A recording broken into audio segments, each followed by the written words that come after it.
Olá, queridos amigos da USE de Sorocaba. É uma grande alegria estarmos juntos novamente, através dos recursos da tecnologia, de forma virtual, em razão da situação de pandemia que nós enfrentamos, trazendo a vocês uma mensagem de Natal, ou uma reflexão sobre o Natal, já que estamos aí às vésperas de comemorar essa data tão importante para nós, cristãos de forma geral. Quero agradecer muito a oportunidade e a confiança em mim depositada pela USE de Sorocaba para esta apresentação, para esta reflexão. Mandando o nosso abraço fraterno a todos que nos acompanham, a nossa amizade, o nosso carinho, agradecendo a todos pela participação, pela audiência conosco. Nós vamos trazer aqui dois textos muito significativos e muito importantes. Primeiro, o título da nossa exposição é Onde e Quando Jesus Nasceu, no sentido de refletirmos não a questão física, histórica, geográfica e temporal, cronológica, de quando e onde ele nasceu, porque nós sabemos que não é isso o mais significativo e importante para nós como espíritos. O mais importante é quando e onde ele nasceu para cada um de nós, Se é que ele já nasceu para cada um de nós. Por isso, a gente vai trazer primeiro um texto que traz um pouco da história do nascimento de Jesus, do Natal, de Viana de Carvalho, espírito psicografado por Divaldo Pereira Franco, em 17 de novembro de 2008, na cidade do Porto, em Portugal.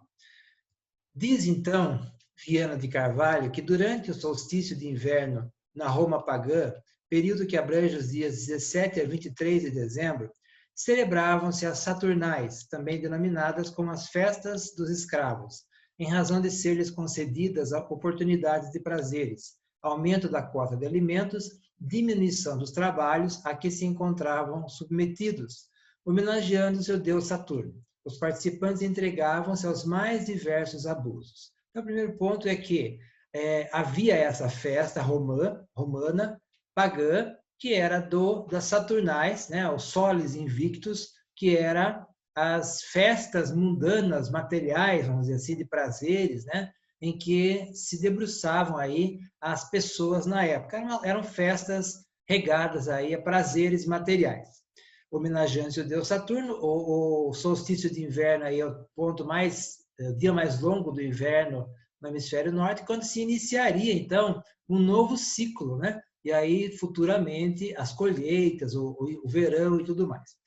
Isso foi de 17 a 23 de dezembro. Então, quando o cristianismo primitivo passou a dominar as mentes e corações do Império Romano, aqueles afeiçoados a Jesus, desejando apagar a nódoa moral que vinha do paganismo e permanecia atormentando a cultura vigente, transferiram a data do seu nascimento para aquele período, aproximadamente destacando-se o dia 25 para as celebrações festivas. Foi uma tentativa dos cristãos, no início, a substituírem essa festa pagã da Roma Antiga por uma festa cristã de celebração do nascimento de Jesus. Havendo nascido o mestre de Nazaré entre 6 e 8 de abril, segundo os mais precisos cálculos dos estudiosos do cristianismo contemporâneo, o alto significado da ocorrência, pensavam então, teria força suficiente para apagar as lembranças dos abusos praticados até aquela ocasião. Então,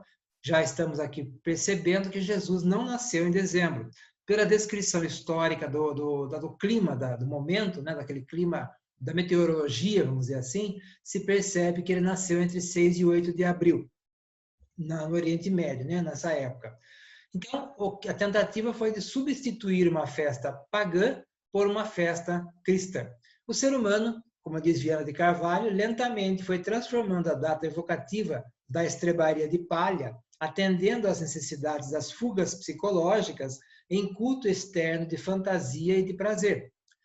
Posteriormente, São Francisco de Assis tentou recompor a ocorrência natalina e realizou seu primeiro presépio, a fim de que o mundanismo não destruísse a simpleza da ocorrência, apresentando o evento sublime na forma ingênua das suas emoções. Então, ao longo do tempo, a humanidade foi perdendo, mais uma vez, né, essa marca, esse registro da celebração do nascimento de Jesus e ficando com a celebração material, os alimentos, né, as festas de forma geral. Francisco de Assis, então, cria o presépio como forma de reconstruir, de rememorar aquela cena do nascimento de Jesus, que hoje, inclusive, faz parte da nossa cultura.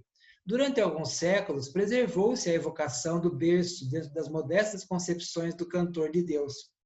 À medida que a cultura espraiou-se, as doutrinas de mercado, assinaladas pelas ambições de compras e vendas, de extravagâncias e de presentes, de sedução pelo exterior, em detrimento do significado interno dos valores, propôs novos paradigmas para as comemorações do Natal. Na atualidade aturdida dos sentimentos, a figura de Jesus lentamente desaparece da paisagem do seu nascimento, substituída pelo simpático e gorducho velhinho do norte europeu, Papai Noel, e o seu trenó entulhado de brinquedos para as crianças e adultos, que se entregam totalmente à alucinação festiva, distante da mensagem real do nascimento. É certo que Jesus não necessita de que se lhe celebrem as datas de nascimento nem de morte, mas deseja que se vivam as lições de que se fez mensageiro por excelência, propondo novos conceitos e comportamentos em torno da felicidade e da responsabilidade existencial, tendo em vista a imortalidade na qual todos nos encontramos mergulhados. Nada obstante de causar preocupação o desvio, a inversão de valores que se observam nas evocações festivas e na conduta dos celebradores, muito mais preocupados com o gozo e o despautério do que com os conteúdos memoráveis dos ensinamentos por ele preconizados e vividos. Veja, Jesus, ele é tão marcante, significativa toda a sua existência conosco, ele já inicia a sua existência da sua encarnação, já que ele não reencarna, ele apenas encarna na visão espírita, ou seja, ele não havia ainda encarnado na Terra, é a primeira e única vez que esse espírito encarna como Jesus, que é o governador, é o guia espiritual da Terra, é tão significativo e marcante que, além de dividir o tempo em antes e depois dele, na nossa cronologia, ele vem, e todos os episódios da sua vida são de lições. E ele vem já numa estrebaria, né? Então, diz a tradição, a narrativa, que José e Maria se hospedam, se alojam de forma precária numa estrebaria, que seria onde os animais ficam repousando à noite, e o berço de Jesus é uma cocheira, vamos dizer assim, né? É aquele berço simplório onde os animais comiam. Então, é de uma extrema simplicidade. Ele poderia ter vindo, já que ele é governador espiritual da Terra, em qualquer outra situação, em qualquer outro lugar do planeta. Inclusive dentro do Império Romano, que era quem dominava, ou no Egito, né? Ou em outra região, ou entre os judeus, mas numa situação de riqueza, e ele escolhe vir de uma família muito simples, porque a Galileia era formada de famílias, pessoas muito pobres, muito simples, tanto que dizia-se na época que da Galileia não pode vir nada de bom, né? Era um ditado da época, e que, além disso, de pessoas simples, um carpinteiro, né? O pai dele, além disso, essa cena inicial de uma simplicidade extrema, que é junto aos animais numa estrebaria e numa cocheira, que é o berço inicial dele. Então, isso já nos mostra o convite à humildade, ao desprendimento, né? Ao desprendimento da matéria, e não ao desprezo da matéria. Então, não se está falando na doutrina espírita em desprezar a vida material, ou seja, viver uma vida de esbanjamento porque não se precisa da matéria, ou de desprezar a matéria. Não é isso. É de respeitar a matéria, os recursos materiais, a riqueza, o conforto, mas sem se depender dela, sem se escravizar a ela, sem se escravizar à riqueza, né? Comandar a riqueza, se for o caso, e não ser comandado por ela. Então, essa é uma lição importante que Jesus nos deixa. E o que acontece? é que, como diz aqui o texto de Viana de Carvalho, nós ainda hoje continuamos nessa celebração material. Substituímos aqui a realidade da vinda de Jesus, que pouco se fala, né? No máximo um presépio, mas ainda assim se fala muito pouco do nascimento de Jesus, e além do mais, o que ele representa para nós, substituindo-se meramente por uma tradição, trocas de presentes, quando muitas vezes nem isso, né? Aliás, com a pandemia agora não se deve fazer isso, diz um estudioso aí de ciência que diz, se você quer passar o Natal de 2021 com a família, não passe o de 2020 com ninguém, né? Ou seja, mantenha o isolamento, porque nós temos ainda a pandemia acontecendo a todo vapor, por sinal. Então, assim, além disso, os excessos, a figura do Papai Noel, uma figura comercial, né?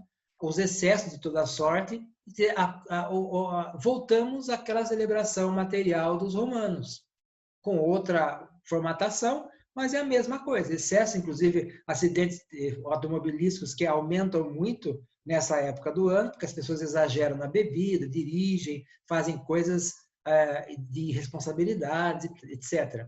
E meramente a questão material, que não, nós estamos também dizendo para não celebrarmos isso, para não nos unirmos em família, se for o caso, né, quando fora de uma pandemia, mas para fazer isso com respeito e ligando-se ao espiritual, sempre dando maior valor ao espiritual do que ao material.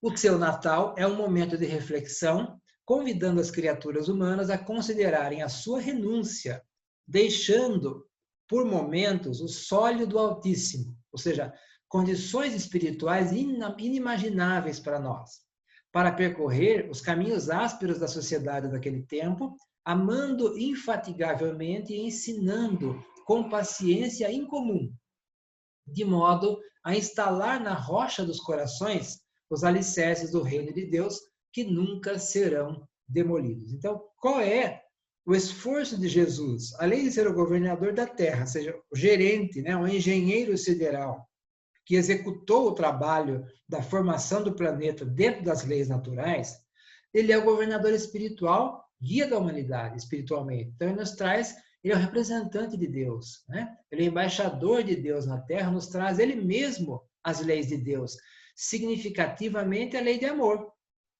que é a lei maior, fazer ao outro, amar a Deus sobre todas as coisas e ao próximo como a si mesmo, fazer ao outro o que eu gostaria que me fosse feito. Então, essa é o significado maior do Natal. Jesus está conosco, ele vem, Natal é o nascimento, né? Então ele está conosco, ele nunca nos deixou. Então, a ideia de que ele um dia voltará é material, porque espiritualmente ele nunca nos deixou. Então, não se sabe se ele voltará ou não voltará materialmente, mas espiritualmente ele está conosco. Ele nunca nos deixou, né? Ele não nos deixa órfãos, ele nos diz. E, inclusive, enviaria o Consolador, que restabeleceria o que ele estava dizendo, que para nós é a doutrina espírita. Assim sendo, embora a inversão de valores em torno de Jesus e da sua doutrina, que se observa nas leiras do cristianismo, nas suas mais variadas denominações, nenhuma força provinda da insensatez conseguirá diminuir a intensidade de que se revestem por serem os caminhos únicos e de segurança para que a criatura, individualmente, e a sociedade em conjunto alcancem a plenitude a que aspiram, mesmo sem o saber. Então, Jesus é o que nos sustenta, é o que nos promove o progresso, porque nos ensina o amor. E sem amor, respeito, solidariedade, não há progresso real.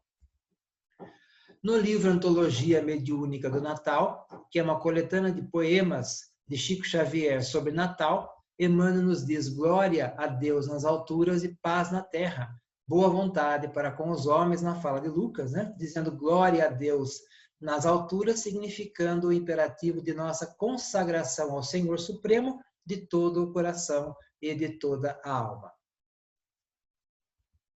Paz na terra, traduzindo a fraternidade que nos compete incentivar no plano de cada dia e com todas as criaturas. Boa vontade para com os homens, definindo as nossas obrigações de serviço espontâneo uns à frente dos outros, no grande roteiro da humanidade. O Cristo na manjedoura representava o Pai na terra. O cristão no mundo é o Cristo dentro da vida. É impressionante a capacidade de Emmanuel de falar muitas coisas com poucas palavras. Então, ele fala aqui, é uma lição que vale por uma reflexão muito profunda e longa. O Cristo na manjedoura, ou seja, naquele coxo, naquela cocheira que é a manjedoura, que é onde os animais comiam, que a gente imagina sendo um lugar de sujeira, inclusive, né? Acho que ninguém pensou em preparar ali um bercinho muito limpinho, confortável, porque foi às pressas, então era resto de capim, dos alimentos dos animais e tudo mais. Foi ali que ele veio. O Cristo na manjedoura representava o Pai na terra.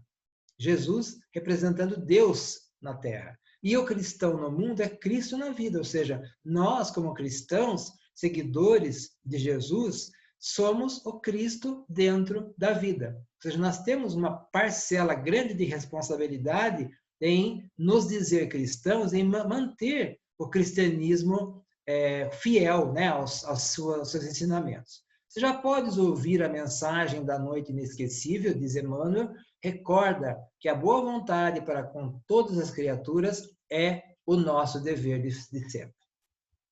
No livro Revisão do Cristianismo, de Herculano Pires, o metro que melhor mediu Kardec segundo Emmanuel, né? Então, Herculano Pires, a pessoa que melhor entendeu Kardec na história do Espiritismo, diz: há um abismo entre o Cristo e o cristianismo, tão grande quanto o abismo existente entre Jesus de Nazaré, filho de José e Maria, nascido em Nazaré, na Galileia, e Jesus Cristo, nascido da constelação da Virgem, na cidade do rei Davi, em Belém da Judéia, segundo o mito hebraico do Messias.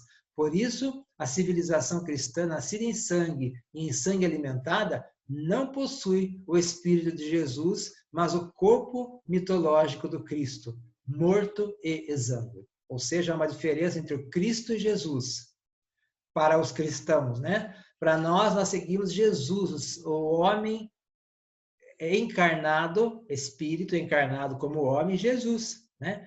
Que é um espírito extremamente elevado, mas que esteve conosco na simplicidade, nos pregando e ensinando o desprendimento, a humildade, a caridade.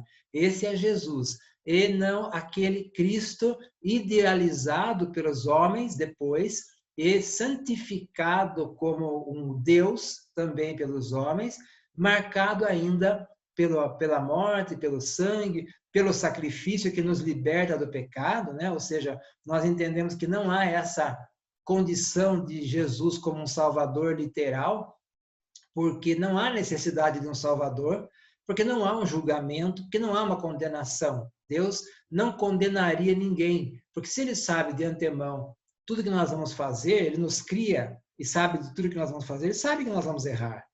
Então, sabe também que nós não vamos nos converter. Então, sabe que vai nos condenar. Então, qual é o sentido disso, né? Pelo contrário, ninguém se perde. Jesus diz, nenhuma das minhas ovelhas se perderá. Então, não há um julgamento e uma condenação, porque não é pedagógico, não é amoroso. Você não permitir que um aluno seu refaça a lição quando errou. E o condene eternamente porque ele errou, se ele não se converter. Eu fico pensando sempre naqueles espíritos que não tiveram a oportunidade de se converter. Porque a humanidade existe pensando em Homo sapiens, 30 mil anos, mas como Australopithecus, afarenses, Australopithecus e outros aí, hominídeos, né, antropóides, milhões de anos, 5 milhões de anos. Então, se ficar na média de 3 milhões, de 1 milhão, ou de, sei lá, 100 mil anos, de 100 mil anos para cá já tem homens na Terra. E Jesus veio há 2 mil anos. Então, quantas e quantas almas se perderam? Porque não tiveram a oportunidade de encontrar Jesus. E mesmo na época dele, que as distâncias eram cobertas por animais, lentamente, a pé, né, de barco. Então, para uma notícia ir de um lugar para outro, demorava muito. Então, mesmo na época dele, poucos tiveram contato com a sua mensagem.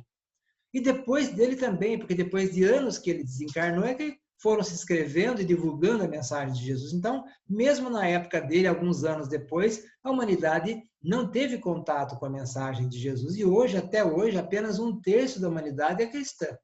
2/3 não são cristãos. Portanto, sempre 2/3 da humanidade estão se perdendo, porque não são cristãos. Não faz sentido isso, né? Deus criar 2/3 dos seus filhos para se perder, porque ele sabe que vai se perder.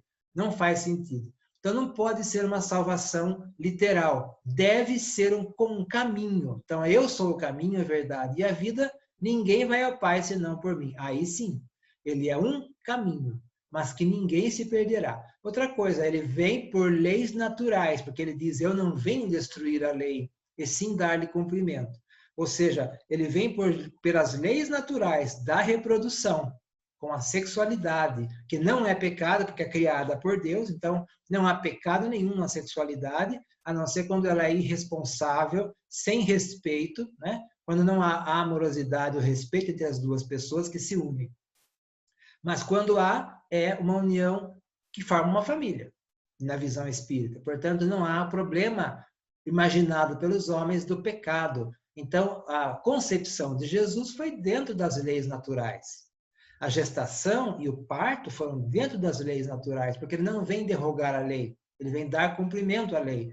E tudo que ele fez também, dentro das leis naturais, até a sua própria desencarnação. Então, esta é a mensagem de Herculano Pires. Aqui nós temos uma imagem de Jesus conversando com as pessoas na simplicidade. Ele pregava em qualquer lugar. Não deixou nada escrito dizendo faça uma igreja, construa um templo, faça rituais, faça isso, faça aquilo. Não deu. Ele apenas nos ensinou a amar, em qualquer lugar. E amar, ponto final. Não é amar, vírgula, se o próximo for branco, se o próximo for rico, se o próximo não for isso ou for aquilo. Ele não falou isso. É amar o próximo e ponto final. Então, não há discriminação no ensino de Jesus. Nós é que criamos depois, nos nossos preconceitos, perseguições e intolerâncias.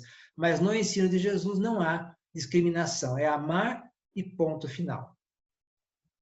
Dentro da simplicidade, à luz do dia, assim, ao ar livre, nas escadarias do templo ou na casa das pessoas, na beira do lago de Genezaré, né? O Mar da Galileia, o Tiberíades, que é formado pelo Rio Jordão, é onde ele pregava nas suas margens, em praças públicas, junto à natureza e assim por diante.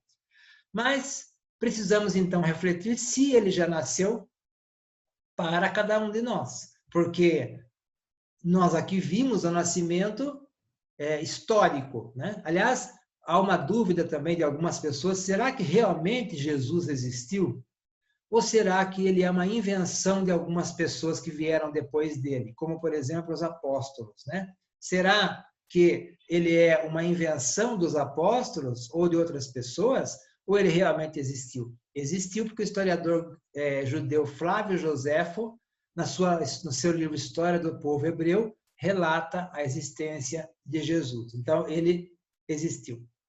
Mas ele já nasceu para nós, então, o livro Em Torno do Mestre, de Pedro de Camargo, cujo pseudônimo é Vinícius, nos fala isso, né? Tem um texto muito interessante que diz, Jesus nasceu onde e quando? E ele pega alguns personagens importantes do Evangelho para refletir, né? Para onde e quando Jesus nasceu para aquelas pessoas. Então, para Maria de Magdala, por exemplo, onde e quando Jesus nasceu? E ela nos responderá, Jesus nasceu em Betânia.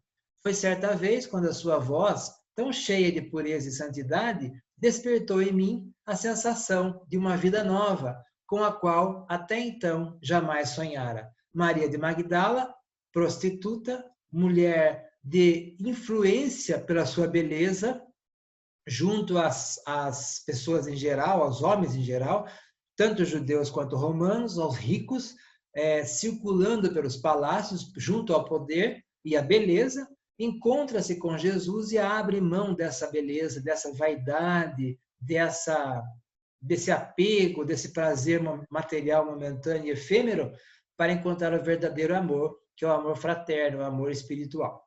muito bem relatado nos livros Primícias do Reino, de Amélia Rodrigues pelo Divaldo, e Boa Nova, de Humberto de Campos, por Chico Xavier. Francisco de Assis, né? Perguntemos a Francisco de Assis o que ele sabe sobre o nascimento de Jesus. Ele nos responderá. Ele nasceu no dia em que na Praça de Assis entreguei minha bolsa, minhas roupas e até meu nome para segui-lo incondicionalmente, pois sabia que somente ele é a fonte inesgotável de amor. Então, a Francisco de Assis foi uma tentativa da espiritualidade dentro da igreja de fazer voltar a simplicidade do cristianismo nascente dentro da Igreja Católica. E ele vai abrir mão da sua riqueza, da sua condição social, para exercitar e vivenciar o cristianismo na sua simplicidade, inclusive na pobreza, né? Perguntemos a Pedro quando se deu o nascimento de Jesus e ele nos responderá: Jesus nasceu no pátio do palácio de Caifás, na noite em que o galo cantou pela terceira vez, no momento em que eu o havia negado. Foi nesse instante que minha consciência acordou para a verdadeira vida. Nós poderíamos fazer aqui várias palestras e reflexões sobre cada um desses personagens, e tem muito texto sobre isso, muito material sobre isso, sobre cada um deles. Pedro, por exemplo, também no livro Boa Nova, Humberto de Campos nos fala muito sobre ele, e eu fico refletindo naquele primeiro momento em que Jesus é preso e Pedro está no pátio do palácio de Caifás, que é o sumo sacerdote judeu, e Pedro está ali com medo, inseguro, fraquejando na fé e negando Jesus, né? Os homens, as pessoas vêm perguntar se ele era um deles, se ele conhecia aquele homem, ele fala que não, né?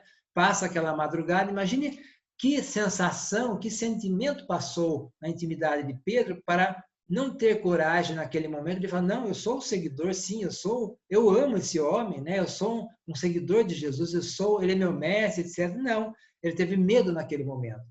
E é uma reação natural, inclusive compreensível, que nós temos muito, né? Essa fraqueza na fé, a fragilidade da fé e o medo, a insegurança. Mas depois ele não vai ficar chorando no arrependimento e no remorso. Ele vai trabalhar pelo cristianismo, vai assumir a sua condição de líder, vamos dizer, da Casa do Caminho em Jerusalém, junto com outros apóstolos, vai formar aí um núcleo do cristianismo em Jerusalém e vai, inclusive, ser preso e condenado à crucificação. E ele pede para ser crucificado de ponta cabeça em Roma, né? Porque ele não se entendia digno de ser crucificado como Jesus. E aí, o seu túmulo, na colina do Vaticano, em Roma, passa a ser um espaço de peregrinação dos cristãos.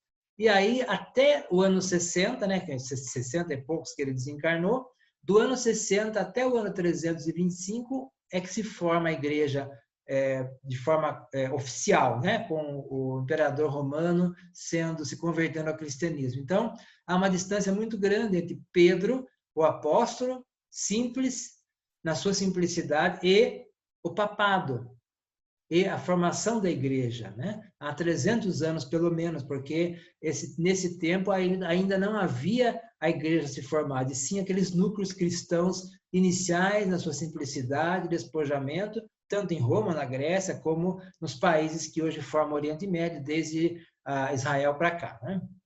Então, há uma distância muito grande entre essa história de Pedro ser o primeiro papa, porque, na verdade, assim, não há uma ligação nenhuma entre a igreja tradicional católica, né, as igrejas cristãs tradicionais formalizadas, com Pedro.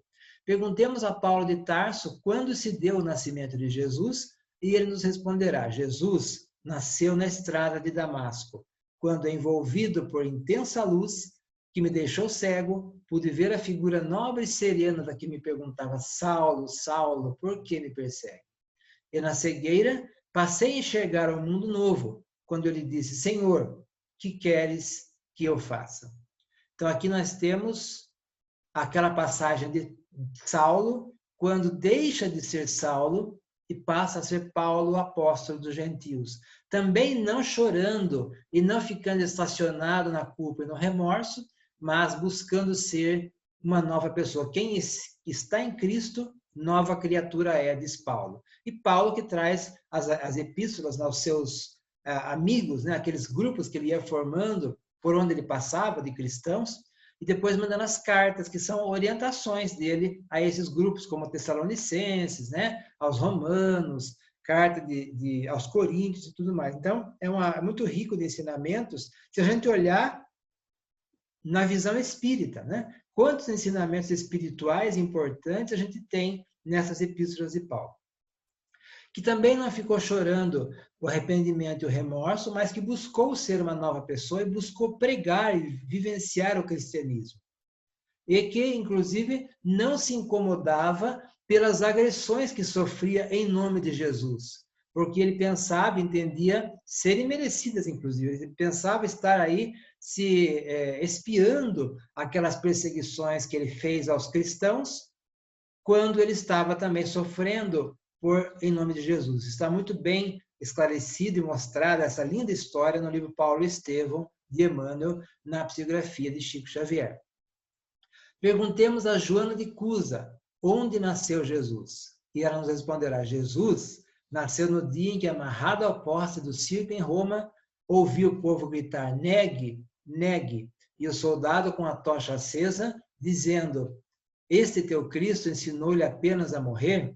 Foi nesse instante que, sentindo o fogo subir pelo meu corpo, pude com toda certeza e sinceridade dizer, não me ensinou só isso, Jesus ensinou-me também a amá-lo. Joana de Cusa, que nós sabemos está também descrita no livro Boa Nova, no Humberto de Campos, e também no Primícias do Reino de Amélia Rodrigues, é Joana de Ângeles, a mentora espiritual de Divaldo Franco, Joana Angélica e Juana Inês de la Cruz, né, são as suas reencarnações mais conhecidas, e que, na época, como Joana de Cusa, Cusa que era um intendente romano, homem poderoso, rico, ela fica com ele até o final, porque é uma orientação de Jesus para ela, né? Ficar com o marido e exercitar a caridade e o amor com ele também, a tolerância, até que ela é presa e depois ela é queimada numa fogueira como cristã. E ela, então, ao invés de se revoltar e de blasfemar contra o soldado, ela diz, Jesus ensinou-me também a amá-lo. Perguntemos a Tomé, onde e quando nasceu Jesus? Ele nos responderá. Nós conhecemos a história de Tomé, que não acreditava quando Jesus aparece para eles, né, para os apóstolos após a sua desencarnação, não acreditava e toca as feridas, né, as chagas de Jesus num processo de materialização espiritual de Jesus. E ele diz, Jesus nasceu naquele dia inesquecível em que ele me pediu para tocar as suas chagas e me foi dado testemunhar que a morte não tinha poder sobre o Filho de Deus. Só então compreendi o sentido de suas palavras, eu sou o caminho, a verdade e a vida. Ou seja, Jesus aparece para os apóstolos após a sua desencarnação e se materializa, mostrando que a morte não existe. Por isso eu sou o caminho, a verdade e a vida. Ele mostra que a morte não existe. Então, também como o Natal, a Páscoa é um momento muito significativo para nós cristãos, porque mostra o ressurgimento espiritual, não a ressurreição física, porque seria impossível pelas leis da natureza, uma ressurreição física do corpo do homem, do corpo humano, que volta para a natureza, mas uma ressurreição espiritual. Então, Jesus vai aparecer espiritualmente, num processo ora mediúnico, numa aparição mediúnica, ora de materialização, como Kardec descreve no capítulo 15 do livro A Gênese e os Milagres do Evangelho. Então, nesse momento, ele está provando que a vida continua. Então, a Páscoa para nós tem esse significado. A morte não existe. A vida continua para todos nós, não só para ele, mas para todos nós. Perguntemos à mulher da Samaria o que ela sabe sobre o nascimento de Jesus e ela nos responderá. Nós sabemos a história da mulher da Samaria, ou seja, uma mulher samaritana, e nós sabemos que os samaritanos eram alvo do preconceito dos judeus por serem diferentes, por terem um pensamento religioso diferente. Então, eles eram considerados impuros. E Jesus, nessa oportunidade, conversando com uma mulher samaritana e outras, como, por exemplo, ele vai colocar a história do bom samaritano naquela parábola conhecida, em que é o samaritano a pessoa boa, ao invés do levita e do sacerdote, que deveriam ser os melhores, porque eram ligados à religião, não atendem o homem caído na beira da estrada, de um assalto, vítima de um assalto, mas quem cuida dele é o samaritano. Mostrando, então, que o que nós consideramos errado, impuro, alvo da nossa intolerância, do nosso preconceito, são bons, porque são espíritos. Ora bons, ora não tanto, depende de cada espírito, mas não são melhores nem piores só por serem diferentes. São espíritos. Então a mulher samaritana é a mesma coisa. Ela, nesse momento, Jesus conversa com ela e oferece a água da vida, que sacia toda a sede do espírito, né? E ela diz: Jesus nasceu junto à fonte de Jacó. Na tarde em que me pediu de beber, ele me disse: mulher, eu posso te dar a água viva, que sacia toda a sede, pois vem do amor de Deus e santifica as criaturas. Naquela tarde, soube que Jesus era realmente um profeta de Deus. E lhe pedi: Senhor, dá-me desta água. Além de estar lidando, se dirigindo a uma mulher, ainda uma samaritana. Então, duplamente ele está nos mostrando o respeito às diferenças e não a intolerância que depois o cristianismo exercitou ao longo do tempo. Até hoje, os cristãos tratam outros, até os mesmos cristãos, como nós, espíritas, homossexuais, pensamentos políticos diferentes, como preconceito e perseguições, muitas vezes. Isso não é uma atitude cristã. A atitude cristã é de tolerância, é de respeito, é de caridade, é de fraternidade.